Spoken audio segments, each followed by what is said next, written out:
Es seguro volver, sí, sin duda es seguro volver y por eso las autoridades han modificado la conducta de la que era la primera etapa de la diseminación de la enfermedad por COVID y hoy en día es seguro volver. Tenemos que tener en cuenta que tenemos realmente una circulación viral particularmente baja en este momento.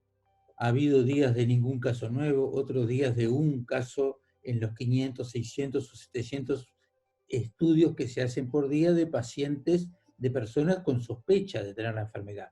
Si entre los que tienen sospecha de tener la enfermedad hay uno en 700 que da positivo, realmente eso nos está hablando de una particularmente baja circulación viral. Si pensamos en niños, en nuestro país hasta ahora, desde que empezó la pandemia, ha habido aproximadamente unos 18 casos de niños. O sea que realmente el número de niños y adolescentes que hemos tenido en el Uruguay es particularmente bajo. Y cuando aparecieron esos niños, aparecieron porque eran contactos de familiares, convivían con familiares que estaban dentro de su casa y que eran positivos y eventualmente tenían síntomas. Por eso se les hizo el estudio, porque de esos 18 en total que hubo, habrá habido 2 o 3 que tuvieron fiebre, el resto totalmente pasaron en forma asintomática. Y a su vez, de esos que fueron positivos, casi la gran mayoría son de 9 y 10 años en adelante, o sea, niños pequeños, niños preescolares de 2, 3, 4, 5 o hasta, digamos, hasta los 9, 10 años prácticamente son extremadamente bajos. No solo han sido asintomáticos, sino que pasaron y se recuperaron espontáneamente, pero nadie llegó a darse cuenta ni siquiera que estaban enfermos. ¿Cuál es el daño que estamos generando cuando estamos reteniendo a los niños? Porque no es que no exista daño, no existe o disminuye la posibilidad de que el niño se infecte con el coronavirus, pero estamos generando daño. Yo ahora vengo de la consulta y el predominio de los pacientes que he visto, los adolescentes vienen con crisis de ansiedad, con crisis de angustia, con trastornos de la alimentación, unos han subido groseramente de peso, otros no han comido, pero no han comido porque están deprimidos, no quieren salir de sus casas, no quieren salir de donde están metidos porque les viene también una sensación de miedo el salir. Entonces, no es que no sea problema no salir, es un problema no salir. Los niños son los niños, las escuelas están para los niños, las escuelas vacías son edificios espantosos, las escuelas son escuelas cuando tienen niños adentro y no es un problema académico lo que están perdiendo los niños. Lo académico es lo que menos me preocupa, es lo que menos me importa. Si aprenden las tablas más adelante, si aprenden los ríos del Uruguay más adelante, me importa exactamente lo mismo. No me preocupa. Me preocupa que los niños, para desarrollarse, para desenvolverse, para ser personas socialmente útiles, tienen que convivir en sociedad, tienen que vivir en sociedad y tienen que compartir con sus pares.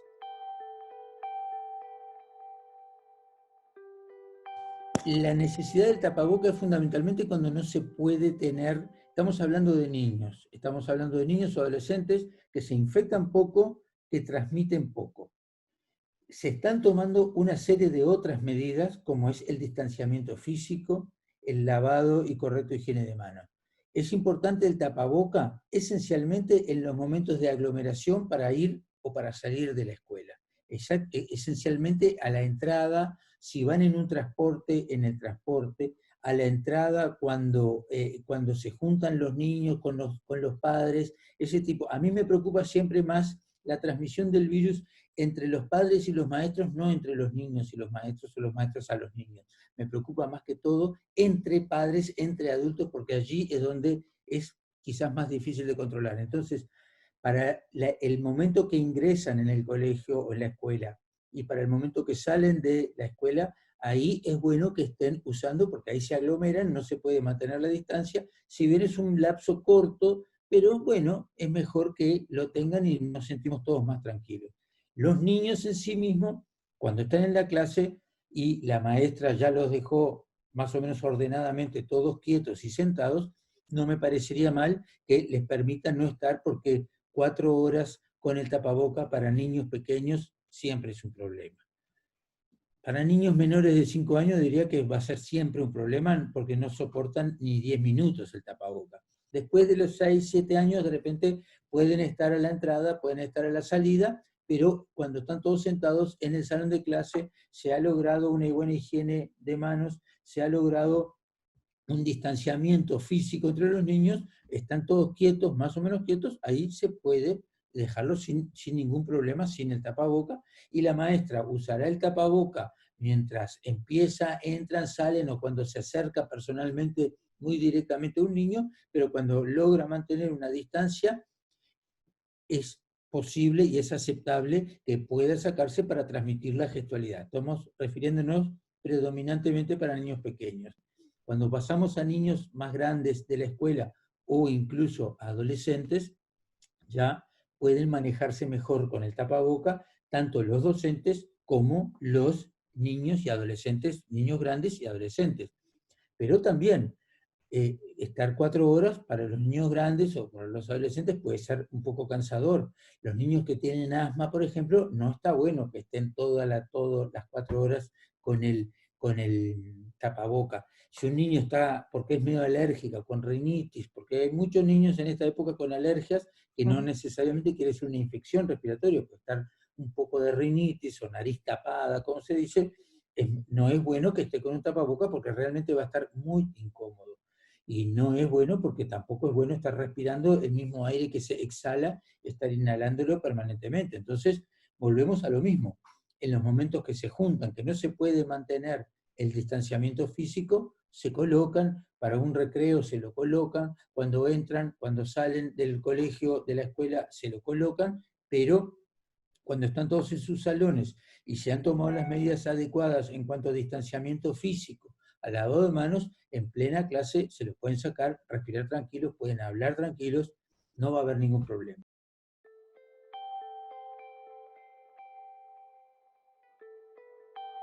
La bibliografía internacional que ha mostrado que yo estoy con el coronavirus, toco, porque me he tocado las secreciones, toco en la madera y en el escritorio, y puede ser, viene otro, estudia esa superficie que yo toqué y han detectado ácido ribonucleico viral, o sea que quedó virus en la mesa, eso es cierto. Nadie ha demostrado que ese virus que quedó en la mesa sea infectante, porque tendría que darse varias circunstancias simultáneas, que haya mucho virus, que no se haya terminado de secar, que venga otra persona, lo toque y se lo toque en una mucosa o se lo toque en la boca. O sea, tienen que darse ciertas circunstancias para que eso sea infectante. El hecho de que aparezca el virus en el cartón, en el plástico, en el metal, no necesariamente quiere decir que es infectante, es potencialmente infectante.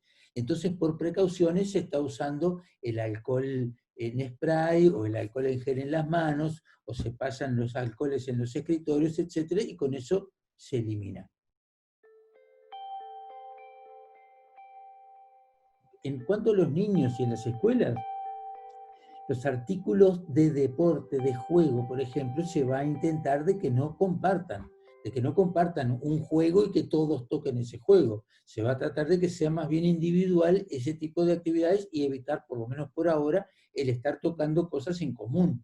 Y bueno, y en principio con esas medidas sería lo lógico. Y después estamos esmerándonos en que haya una buena higiene entre que sale un grupo y entra el otro grupo, hay una higiene, no enloquecer, tampoco queremos niños psicóticos y paranoicos con miedo de tocar cualquier cosa, porque estamos hablando de niños, estamos hablando de personas que no se enferman habitualmente y estamos transmitiéndoles toda la psicosis de la enfermedad que pueden tener los abuelos, que podemos tener nosotros, los que tenemos más años, para un niño que él no va a tener ese problema. Bajemos las revoluciones, tratemos de entender que esta situación transcurra con el menor daño psicológico posible para los niños y para los adolescentes. Se lava las manos, se lava la cara, suponete que son niños preescolares, niños pequeños, digo yo, niños de 4 años, 5 años, que normalmente los van a bañar a las 6, 7 de la tarde, bueno, adelantamos un poco el baño, cuando viene se baña y se acabó el problema.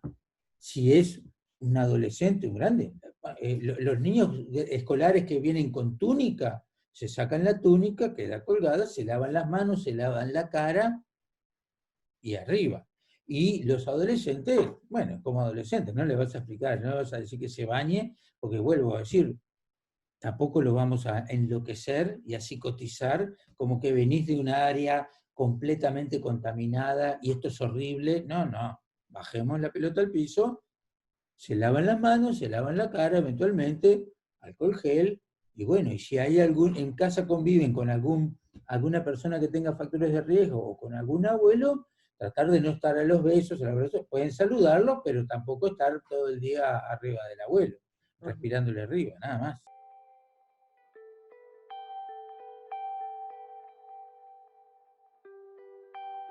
La línea para decir no lo mando, primero es que esté en contacto en la familia o en la casa, haya alguien que esté en cuarentena por la posibilidad del coronavirus.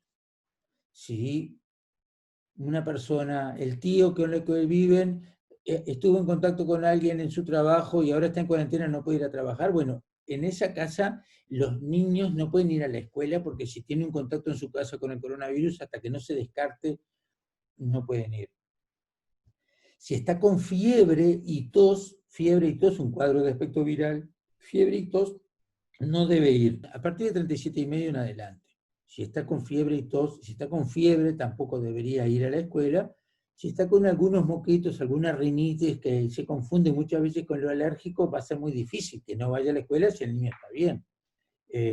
Habrá que tener un criterio de sentido común. Si estuvo con fiebre de noche y ahora de mañana está sin fiebre, no va igual, porque estuvo en las 24 horas previas con fiebre y hasta que no se resuelva el chiquilín, ahí se va a hacer un poquito más estricto con las preguntas que se les hace cuando ingresan, si tuvieron síntomas o algo, que simplemente es para el contexto global. Va a ser un poquito difícil también de todos modos de manejar porque cuando empieza la escuela también empiezan las virosis normales, respiratorias, no el COVID, sino las otras virosis.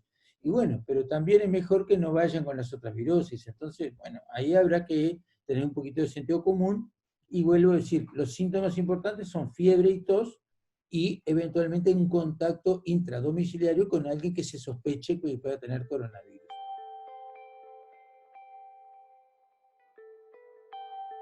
Un poco más de fútbol podría autorizarse porque en tanto no haya adultos en el medio, son solo niños y están entre ellos, es un poco lo mismo que van a estar compartiendo en clase, o sea, no parece ser una exageración.